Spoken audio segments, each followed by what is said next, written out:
아멘. 오늘은 민수기 31장 말씀을 통해서 우리가 하나님의 말씀을 계속해서 알아가도록 하겠습니다. 우리가 성경을 읽다가 우리가 하나님의 말씀에 대해서 오해하는 부분들이 있습니다. 좀 더 정확하게 얘기하면 이해하지 못할 때가 종종 있습니다. 하나님께서 왜 이렇게 말씀하셨을까? 왜 하나님께서 이렇게 잔인하게 말씀하셨을까? 이렇게 생각할 때가 있습니다. 그러나 하나님께서 명령하신 말씀이 이해되지 않는다면 그 전에 인간이 어떻게 행동했는지를 먼저 살펴보면 우리는 그 이유를 분명히 알 수 있습니다. 하나님께서 먼저 말씀하신 그 말씀에 대해서 인간이 어떻게 대처했고 그 결과에 따라서 하나님께서 무엇을 말씀하셨는지를 이 원인 관계를 분명하게 파악해 보면 하나님께서 분명히 이러한 이유 때문에 이렇게 말씀하셨구나 라는 것을 깨달을 수 있다는 겁니다. 하나님은 선하신 분입니다. 하나님은 이유 없이 사람들을 괴롭히시는 분이 아닙니다. 하나님은 독불장군이 아닙니다. 하나님께서 하나님의 권위를 내세워서 인간을 억압하는 분이 아닙니다. 마치 그리스 신화에 나타난 것처럼 장난으로 사람을 죽이고 장난으로 사람들을 괴롭히는 그런 신들과 다른 분이라는 겁니다. 오히려 하나님은 자신의 아들을 이 땅 가운데 보내셔서 우리를 위해 십자가에 죽게 하신 그런 사랑의 하나님인 것을 우리는 분명히 알아야 됩니다. 따라서 하나님의 명령은 말씀을 잘 찾아보면 그 이유를 반드시 알 수가 있는 겁니다. 오늘 말씀도 마찬가지입니다. 오늘 말씀도 이스라엘 백성들이 가나안 땅에 들어가기 직전의 상황입니다. 이제 40년의 여정의 끝이 내고 가나안 땅에 들어가는 그런 상황입니다. 그런데 하나님께서 갑자기 모세에게 말씀하시고 이런 명령을 내리시는 겁니다. 2절 말씀 읽겠습니다. 시작. 이스라엘 자손의 원수를 미디안에게 갚으라. 그 후에 내가 내 조상에게로 돌아가리라. 네가 가나안 땅에 들어가기 전에 해야 할 일이 있다. 그것은 바로 미디안 족속을 치는 것이다. 미디안 사람들에게 원수를 갚는 것이다 라고 이야기를 하는 겁니다. 그냥 들어서는 왜 미디안 족속이 이스라엘 백성들에게 원수 갚을 만한 일을 했는가 라는 생각들을 우리는 할 수가 있습니다. 그럼 왜 하나님께서 미디안 족속을 치라고 원수를 갚으라고 명령하셨을까요? 이스라엘 백성들이 모압을 지나올 때 모압 왕 발락이 점술가 발람을 불렀습니다. 그리고 이스라엘 백성들을 저주하라고 부탁했습니다. 그러나 모압 왕 발락과 점술가 발람은 저주하지 못하고 오히려 하나님을 찬양하고 이스라엘 백성들을 축복하는 일들을 우리는 말씀을 통해서 보게 되었습니다. 그래서 이것이 다 끝난 줄 알았는데 모압 왕 발락은 그 모략이 끝나지 않았습니다.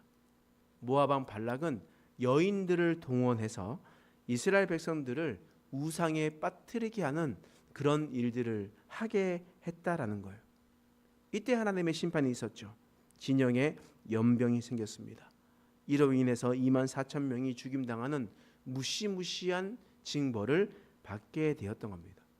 그런데 이때 죽은 사람이 있습니다. 누가 죽었냐? 시몬의 족장이 죽었습니다. 근데 또 누가 죽었냐? 우리 말씀 한번 읽어볼 텐데요. 여러분 31장을 펴고 있으니까 25장을 한번 앞으로 가보겠습니다. 그래서 눈으로 보고 읽는 게 중요하니까요. 25장 말씀, 25장 14절 15절 읽어보겠습니다. 시작. 죽임당한 이스라엘 남자 곧 미디안 여인과 함께 죽임을 당한 자의 이름은 시므리니 살루의 아들이요 시므온인의 조상의 가문 중 한 지도자이며 죽임당한 미디안 여인의 이름은 고스비니 수르의 딸이라. 수르는 미디안 백성의 한 조상의 가문의 수령이었더라. 지금 남자가 죽은 것은 시므온 족장의 시므리였습니다. 그러면 여자는 누가 죽었습니까?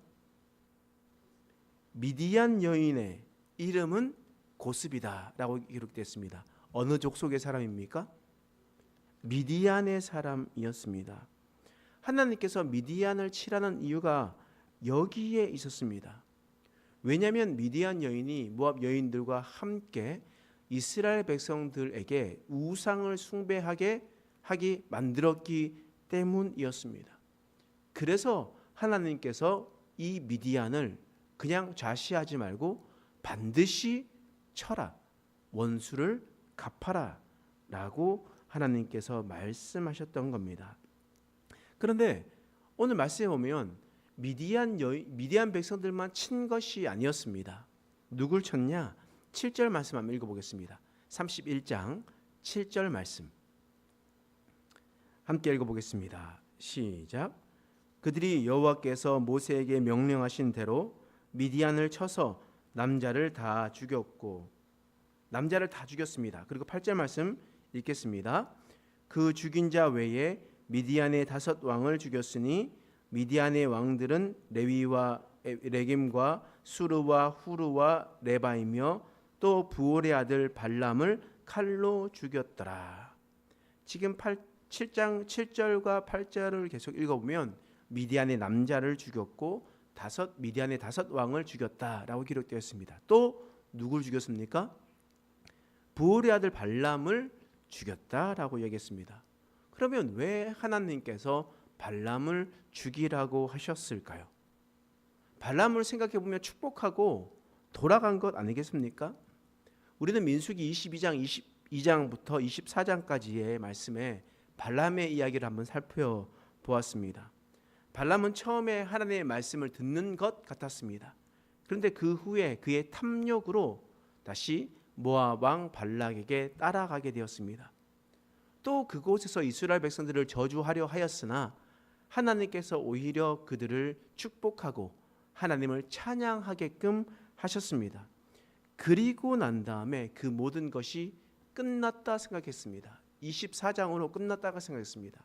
근데 25장에 보면 어떤 일이 일어납니까? 모압 여인과 음행하는 사건이 나타나는 거예요. 여러분, 그 이유가 무엇인지 오늘 말씀에 이야기를 하고 있습니다. 자, 16절 말씀, 민수기 31장 16절 읽겠습니다. 시작.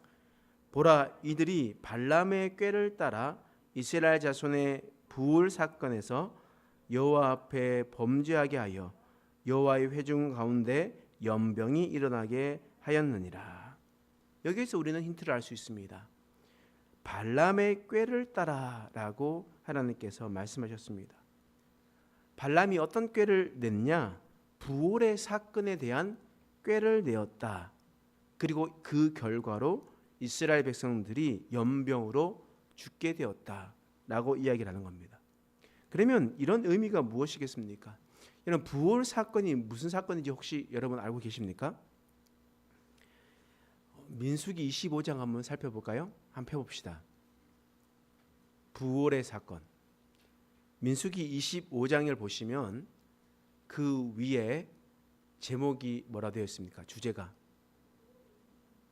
부올에서 생긴 일. 부올에서 생긴 일이 민수기 25장이 어떤 일이냐? 음행한 사건이었습니다. 그리고 그 연병으로 24,000명이 죽은 일이라는 거예요. 그렇다면 여기에서 민수기 25장에 나타난 부올에서 생긴 일, 부올의 사건은 누가 꾀를 내어서 한 일이겠습니까? 점술가 발람이 꾀를 낸 것이었습니다.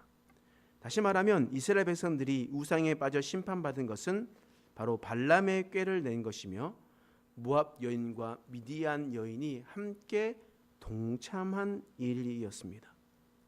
그러므로 하나님께서 미디안 족속과 발람을 치라라고 말씀하셨습니다. 그냥 31장만 살펴보면 왜 하나님께서 이유 없는 이 미디안을 치라고 했고 또 발람을 죽였느냐라고 했지만 그러나 하나님은 그 이유가 분명했습니다. 하나님은 그 하나님의 법대로 그들을 치리하였고 하나님은 그 통치하심 속에서 그 법대로 행하셨음을 우리는 말씀을 통해서 우리는 알 수가 있습니다. 근데 이스라엘 백성들이 하나님의 명령에 따라 온전하게 순종하지 못했습니다. 여러분, 민수기 31장 14절 말씀 읽어보겠습니다. 읽겠습니다. 시작.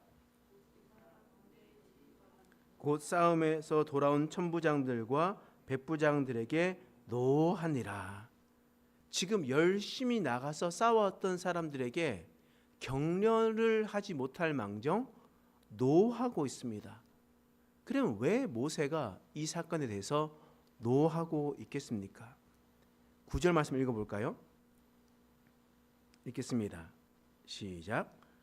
이스라엘 자손이 미디안의 부녀들과 그들의 아이들을 사로잡고 그들의 가축과 양떼와 재물을 다 탈취하고. 지금 이스라엘 자손이 나와서 싸웠습니다. 그런데 부녀와 아이들을 사로잡았다라고 이야기를 하고 있습니다. 여러분, 부녀라는 어떤 의미냐면 이 여자들을 살려두었다라는 거예요. 우리가 생각해 보면 여자들을 살려두는 것은 당연한 것 아닙니까? 여자들이 뭐가 죄가 있습니까? 라고 이야기를 할 수 있으나 여러분, 이스라엘 백성들을 우상 숭배에 빠뜨리게 한 사람들이 누구였습니까? 여인들이었습니다. 그리고 그들은 하나님이 아닌 다른 우상들을 섬기고 그 섬기는 행위 중에 어떤 행위가 있냐? 바로 제사를 드릴 뿐만 아니라 성관계를 맺는 것이 바로 그들이 하는 제사 행위였습니다. 그렇다면 부녀가 바로 이 모든 이스라엘 백성들을 우상에 빠뜨리게 하는 일이었습니다. 그래서 하나님께서 명령하셨습니다. 남자를 아는, 남자와 관계를 맺은 모든 여자는 죽여라. 그러나 그렇지 않은 여자아이는 살려두어라 라고 하나님께서 말씀하셨던 것이었습니다. 하나님은 어떤 분이에요? 하나님은 공의로우신 분이에요. 죄와 타협이 없으신 분이라는 겁니다. 바꾸어 말하면 하나님은 악의 도구로 사용된 것까지도 뿌리를 뽑으시는 분이십니다. 진멸하시는 분입니다. 하나님은 죄에 대해서 반드시 심판하시는 분입니다. 하나님은 죄에 대해서 모든 것을 기억하시고 그것을 추적하셔서 뿌리를 뽑으시는 분이라는 겁니다. 오늘 말씀에 보면 발람은 죄에 대한 꾀를 내었습니다. 그리고 그 여인들은 악의 도구가 되었습니다. 미디안 백성들이 그렇게 되었습니다. 그래서 하나님은 그 모든 것을 심판하셨다라고 성경은 이야기를 하고 있습니다. 우리가 하나님이 어떤 분이신 줄 알면 하나님은 하나님의 법대로 그 세상을 심판하시는 분인 줄을 알면 우리는 죄의 꾀를 내거나 죄의 도구가 되지 않도록 해야 됩니다. 우리는 그런 하나님의 말씀을 지키고 살아가야 됩니다. 그러나 우리는 혹 죄의 꾀를 낼 수도 있고 또한 죄의 도구로 사용될 때도 있습니다.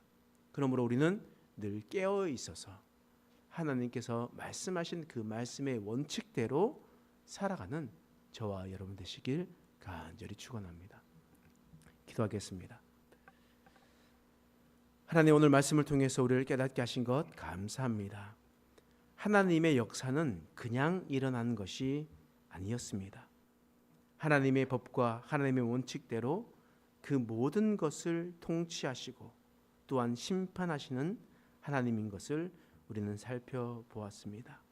하나님, 우리도 늘 깨어 있어서 하나님의 말씀을 가까이 하고 하나님의 말씀의 뜻을 알아가는 이스라엘 우리의 삶 될 수 있도록 하나님 도와주시옵소서.